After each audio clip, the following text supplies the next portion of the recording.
Okay, post-colonial literature and comparative literature. Okay. In two previous classes, we talked about this.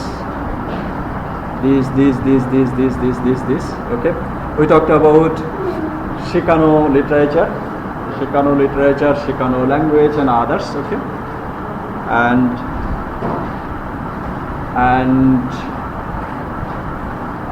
here we will be discussing a little bit about the previous class.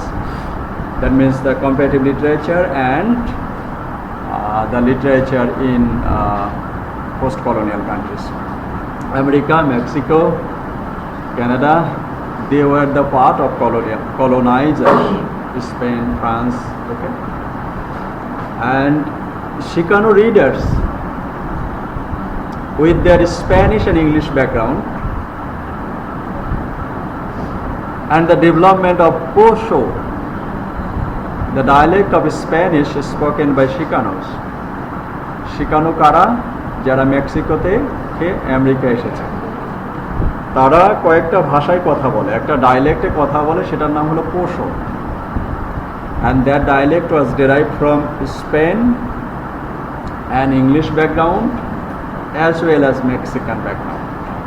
Okay, so their literature will also carry the mixture of these three varieties, especially the Poso language, the dialect they use, and their Spanish is spoken by Chicanos and heavily influenced by the grammar and lexicon of English. Bilingual poetry offer exciting transcultural possibilities. So Chicano came from Mexico. They use a language that is called Poso, and that language will the dialect, grammar and other things from English, Spanish and also French language. So the combination of transcultural existence in Chicano language or Chicano literature as well, and that is what is the proof? That means the proof is that the Chicano literature and the writer produced a poetry. That poetry, the language of this poetry is the existence of this transcultural heritage. Transcultural heritage means একে তারা Mexico থেকে এসছে, দ্বিতীয়ত যে ভাষাটা ব্যবহার করে সেখানে গ্রামারটা হলো ইংরেজি ভাষা এবং যে ডায়ালেক্ট বা বিভিন্ন ওয়ার্ড ব্যবহার করে কিছু ভাষা হলো ইংরেজি Spanish word. Okay, so in Chicano literature there will have transcultural heritage or existence, and in this regard whose poetry Alurista, actually his name is very big, Alberto Baltazar Orista Heredia, but he is known as Alurista, and he is a Chicano poet, and he said his poetry draws upon a variety of tradition. আমরা কি বললাম, Chicano লিটারেচারের মধ্যে ট্রান্সকালচারাল existence থাকবে এবং এই এক্সিস্টেন্সের মধ্যে কি থাকবে এবং সেটার প্রমাণটা আমরা পাচ্ছি কার লেখার মধ্যে, আলুরিস্তার লেখার মধ্যে. ওকে, এবং সেই আলুরিস্তার লেখাটা কীরকম, এর মধ্যে দেখা যাচ্ছে যে his poetry draws upon a variety of tradition from the Nahuatl poetry, Mexican poetry, pre-Columbian and Spanish and the contemporary pop culture. Okay. So Nahuatl poetry, Mexican poetry, we know pre-Columbian and Spanish culture, and also the contemporary pop culture. The contemporary pop culture, Mexican tradition, Nahuatl, Spanish tradition, all are in Alurista's poems. Okay, that is the proof. The proof is that this Alurista has written. What is Nahuatl then? So it is a language or a group of languages in Aztecan language family. Varieties of Nahuatl are spoken by about 1.7 million Nahua people, most of whom live in central Mexico. Okay. Central Mexico te 1.7 million বাস করে, যাদেরকে বলা হয় নাহাটুল. কেন নাহাটুল? তারা একটা ভাষায় কথা বলে সেই ভাষাটার নাম হলো নাহুয়া। So in Alurista's poetry we see the tradition of Spain, Mexico, that means the Nahuatl, and also English tradition, and some even the pop culture that was developed America in modern times. So whenever you will be talking about Chicano literature, whenever you will be talking about post-colonial literature, especially for the Chicano literature, you have to mention the trans-cultural existence in their writing. And another thing is that neologism. That is a term that is a relatively recent or isolated term, word or phrase that may be in the process of entering common use, but that has not yet been fully accepted into the mainstream language. Neologism are often driven by changes in culture and technology. So একটা ক্লাসের পরে আসলে 5-10 minute gap থাকলে ভালো হতো। Sorry, সেটা আমরা রোজার কারণে দিতে পারলাম না, কারণ এমনিতে 1 ঘন্টা, শুরুতেই কিছু যদি সময়, ওকে, কিছু সময় পরে 5 মিনিট ব্রেক দেওয়া হবে। হ্যাঁ, okay. Neologism, that means a new approach or the common trend. তা আমরা কি বললাম, আলুরিস্তা যে কবিতাটাগুলো লিখছে, that is the combination of several transcultural existence, and that trans-cultural existence is not accepted by all. আমেরিকায় সবাইকে মেইন স্ট্রিমের কবিতা বলে তারা মেনে নিচ্ছে না। They are not the new and the common trend. However, they are the combination of several cultural existence. And that is about, and in this regard we can see similar process. আমরা আলুরিস্তার পোয়েট্রির মধ্যে যে এরকম process দেখলাম, এরকম একটা process দেখলাম, তার নাম হলো গুলেন, Nicolas Gulen, Cuban national poet. So Cuba is also a post-colonial country. Canada is a post-colonial country. So Gulen Batista was a Cuban poet, journalist, and political activist and writer. He is best remembered as the national poet of Cuba. Born in Camagüey, he studied law at the University of Havana and abandoned the career of legal career and started writing. So this Gulen, for example, in his location, in a writing, sound poems working with the combination of Spanish blood. So Gulen, কিউবার যে জাতীয় poet, সেই আলুরিস্তার মতো কিভাবে লেখা শুরু করলেন? Combination হলো তার লেখার মধ্যে কি Spanish blood, African rhymes, and the black dance music. So Alurista included modern pop music in his writing. In the same way, Gulen included what's this? Gulen included the black dance music in his writing.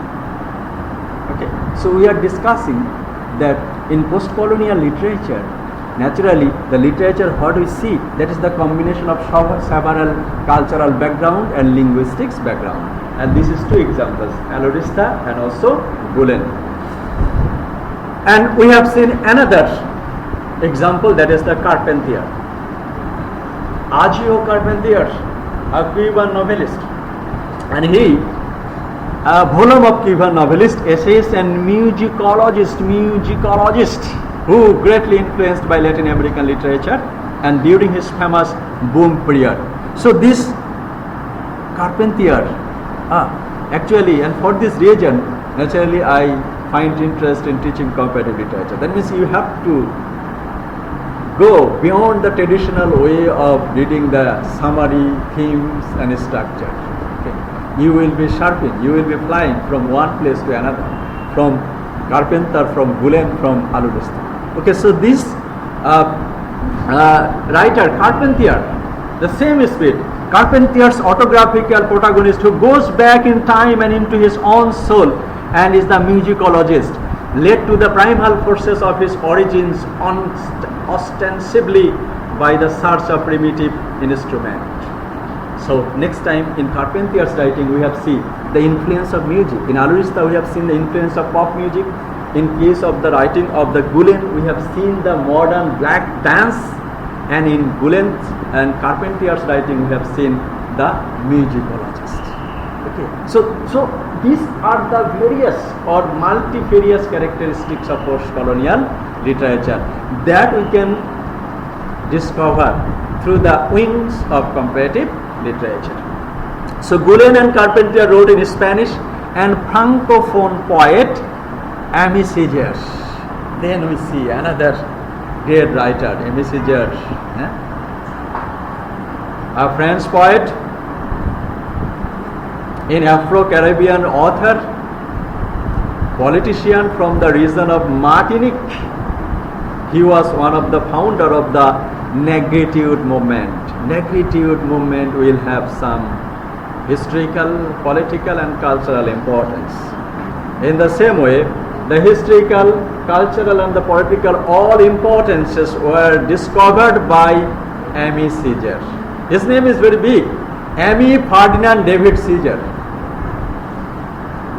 কেউ প্রশ্ন করলে করতেও পারে যদি আপনাকে আটকাবে যে কোনো, কিন্তু এত বড় নাম আমি মুখস্থ করতে পারি না, সো আপনারা কিভাবে পারবেন, বাট জেনে রাখা ভালো। He has a long name, Aimé Ferdinand David Césaire. So in his writing he has mentioned, and also we will be reading all the text, Air Tempest and the Tempest. There you will find the cultural, political and linguistic varieties in this French poet Aimé Césaire's writing. That means what is the politics in case of writing literature. So we will be finding in his writing.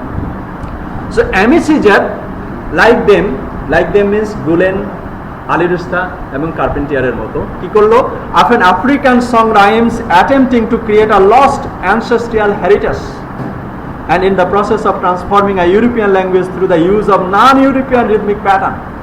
Okay, so Alurista used English grammar pattern, but Aimé Césaire used English theme but in non-European rhythmic pattern. And this type of things are called key neologism. Neologism, that means that creates a sensation in writings. লেখার ক্ষেত্রে, সাহিত্য সৃষ্টির ক্ষেত্রে একটা sensation তৈরি করে ফেলছে, কিন্তু সেটাকে অ্যাকসেপ্টেড এবং কমন পিপল এটাকে অ্যাকসেপ্ট করছে না, no, you are not in the current times. Okay, so these writings also, Aimé Césaire's influence was kind of neologism. But Césaire's Africanness, you can also say Britishness, we can also say Americanness. Okay, so Césaire's Africanness and the concept of negritude, he espoused negritude as an assertion of the blackness of the trump of the African spirit. So negritude movement, that means that can also be called anti-colonialism. Anti-colonialism always demanded for the justice and the equal rights. Post-colonialism is the reaction against the colonialism. After colonialism, the reaction against. So this attitude, Césaire's Africanness was explained. Césaireর লেখার মধ্যে প্রকাশিত হয়েছে তার African culture, এবং শুধু তার African non European rhythm ব্যবহার করে উনি তার লেখায় লিখেছেন। এই জন্য negritude and assertion of negritude movement was an assertion of the blackness and the trump of African spirit and culture. And that was presented in Aimé Césaire's writing. Okay, and we also see another Mexican novelist. His name is Carlos Fuentes, Mexican novelist, and he is an essayist as well, and the date of he has written so many writings. So in his writing, Fuentes sees the imposition of the utopian idol upon the new world by the first European. Okay, and so same spirit we see in the writing of Mexican novelist Fuentes. His full name is Carlos Fuentes. Same thing was influenced by another writer, that is Nadine Gordimer. And Nadine Gordimer argues that despite their desire to see themselves as a continuation of the African past, all that were left in Africa to the Caribbean writers was the color of their skin, and unlike the Jews, their identity has been fragmented in slave plantation instead of concentrate with the ghetto. Okay, so the Caribbean Negro writers dream of home and of a home never experienced, never seen, and created modern African literature. Okay, so the modern African literature In Cuban literature, in Chicana literature, we have seen a new trend. What is the trend? The combination of multicultural existence. The existence of multicultural and multilinguistic existence. And that can be called a neologism. That means a new approach of writing literature, and that cannot be accepted by the common people. And same thing also supported by Nadim Godimari in her writing. That means Africa always tried to get out of the European culture. এতদিন ধরে আফ্রিকাকে শাসন করেছে ইউরোপিয়ানরা, সেই European culture থেকে বের হয়ে এসে Africa তার সাহিত্যের মধ্যে দিয়ে তাদের নিজের কালচারাল এক্সিস্টেন্সটাকে প্রকাশ করতে চেয়েছে। Okay, so in their writings African and Caribbean scholars about the ideological implication of negritude, we have seen another important writer. His name is Ole Soyinka, and recognizes the importance of the negritude in terms of the idealistic vision of Africa and African culture. So negritude movement, what is the negritude movement? So this Ole Soyinka, he has also a very long name. We are not going to read that long name. He is known as Ole Soyinka, a Nigerian playwright, poet and essayist in the English language, and he was awarded Nobel Prize in 1986. So what is the importance of negritude? Negritude is the movement that tried to establish equal rights for the black African. Okay. So here Ole Soyinka recognized that the importance of negritude in terms of the idyllic vision of Africa and African culture. So Ole Soyinka said that the negritude movement signifies the importance of African culture and the existence of African culture. African culture are there, and also we can't deny the origin of African culture. And he criticized but argues that it was grossly oversimplified vision. And he criticized Leopold Senghor for suggesting that whilst European employ analytical thought, Africans are more intuitive, on the grounds that this supposition is still based on the Manichaean tradition of the European thought, and argues that negritude trapped itself in what was primarily a defensive role. So negritude movements also supported by another writer, that is Cedar Senghor, Singhalese poet. Okay. So Singhalese poet, politician and cultural theorist, who also decades and served of the president of the Singhal. So he also the position of the president of this country, Singhalese. So the comparatist is drawn in the labyrinth, for it offers an infinite wealth of altered perception of innovative connection. So in Chicana literature, in Nahautan literature, in the writings of Carpentiers and others, all things we see a labyrinth. Labyrinth means a maze. Golok Dada, what is their identity? What is their cultural background? However, that is a new bringing, that is the new approach in literature. So it offers an infinite wealth. European ধাঁচের কবিতার থেকে বের হয়ে এই যে শিকানা literature, নাহাওয়াতান literature, তারা যে সাহিত্যটা রচনা করলো, তারা ইউরোপিয়ান ধাঁচের থেকে বাইরে। মনে হচ্ছে যে what is the identification, but they are an infinite wealth of altered perceptions and innovative connections. That is the post-colonial literature in like Chicana literature and the Lahayata literature.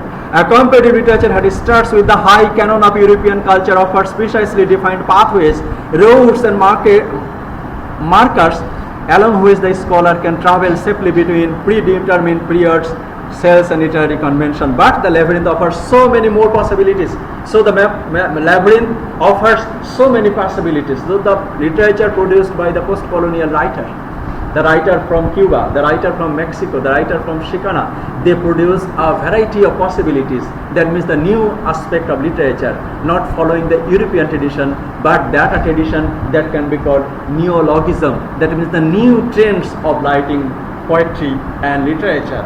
So, and for this reason we see pop culture in literature, we see black dance music in literature, we see musicology in literature, we see cultural heritage and the cultural past, and the origin and the stereotype of African, Caribbean and Cuban culture in their writings. So that can be called a neologism. That means it can be difficult to identify their identification. However, it is a new beginning, a new creative thought in terms of post-colonial literature. Okay, so such kind of things again refuels that attitude by Pablo Neruda and also Anthony Pigafetta and also William Faulkner, American writers, and also George Louis Borges, and finally the Gabriel Garcia Marquez. Okay, and so post-colonial comparative literature is also a voice of discovery. So voice of discovery for what? That means in the writings of the post-colonial writer from Mexico, writer from Cuba, they have written something that is totally different. Music in poetry and also pop dance, pop music in poetry. And for this reason we can say that post-colonial comparative literature is also a voice of discovery, only this time instead of European setting off in search of research and a new lands to conquer, equipped with maps, chart to await him. This voice is one towards the self-awareness, towards recognition and the responsibility, guilt and complicity, and collision in the creation of the labyrinthine world of contemporary writings. Okay? So Europeans are no longer embarking on the voyage from the center of the world either. So there is, through the wings of comparative literature, now we can say that every literature, Mexican literature, Caribbean literature, Cuban literature, they have come up with a new discovery. And for this reason, Europe, they say that Europe is the center, and center always dominating the periphery.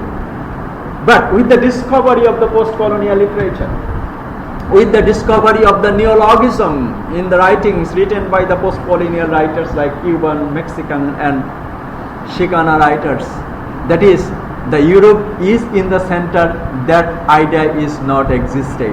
Even every literature produced by the post-colonial writers, they will have a new discovery in terms of their writings.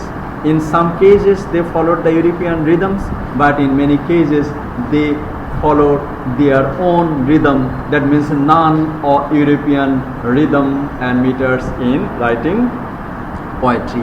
Okay, and George Lemming sums up what has been happening.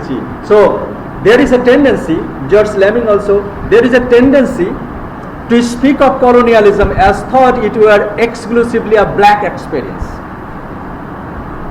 George Lamming conclude করছে এভাবে যে আসলে post colonial বলতে গেলেই আমরা বুঝি যে হচ্ছে the black experience. What is the opposite word can be used for post colonialism? We can say that black existence, but that is not like that. That is a very limited understanding. It was a two-way thing. Colonialism has been a much of the white experience as a black one.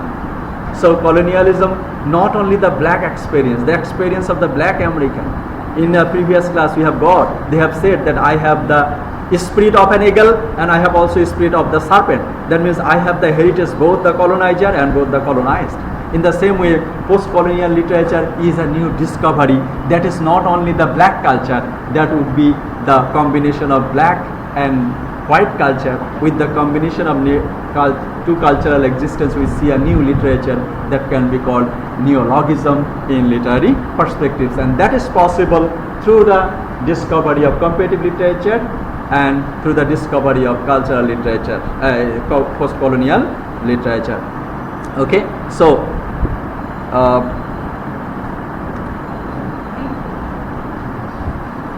thank you all.